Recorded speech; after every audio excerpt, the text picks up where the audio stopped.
Hello बच्चों, आपके सामने है परम्यूटेशंस एंड कॉम्बिनेशंस में ज्योमेट्री का एक खास सवाल। सवाल क्या है? सवाल में बोला गया है कि एक प्लेन है जिसमें n स्ट्रेट लाइंस हैं।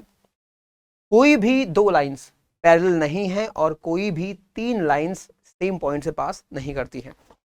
अब कोई भी दो लाइन पैरेलल नहीं है, इसका मतलब हर दो लाइन इंटरसेक्ट करेंगी ही करेंगी, और कोई भी तीन लाइंस कॉमन पॉइंट से पास नहीं कर रही। इसका मतलब अगर मैं यहां पे तीसरी लाइन बनाऊं तो इस पॉइंट से नहीं बल्कि दो डिफरेंट पॉइंट्स पे कट करती हुई जाएगी।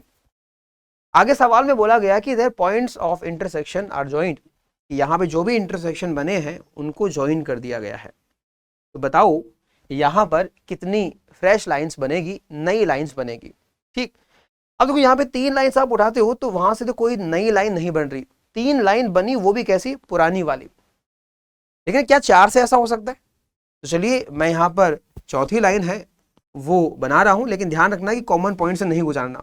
कुछ इस तरह से आप बना सकते हो। ठीक है, तो यहाँ पर आप देख सकते हो तीन नए पॉइंट आपको मिल गए हैं और नई लाइंस यहाँ पर डेफिनेटली बन रही। देखो एक लाइन तो ये बन रही है, इसी तरह से एक लाइन ये भी बन सकती है और एक लाइन ये भी बन सकती है। तो हम ये बोल सकते हैं कि अगर हम कोई भी चार लाइन उठाएं तो वहां से तीन नई लाइंस बनेगी। यानी इसका आंसर क्या होना चाहिए, एन में से कोई भी चार लाइन लेने पर हर केस में तीन नई लाइंस आपको मिलेगी। तो देखो बेटा यहाँ पर आंसर क्या होना चाहिए, n, n minus one, n minus two, n minus three, और नीचे 4 फैक्टोरियल कितना होता है 24 और इंटू 3। तो ये आंसर होना चाहिए कुछ इस तरह से, n, n minus one, n minus two, n minus three upon 8। यानी इसका ऑप्शन सी है वो बिल्कुल सही होगा।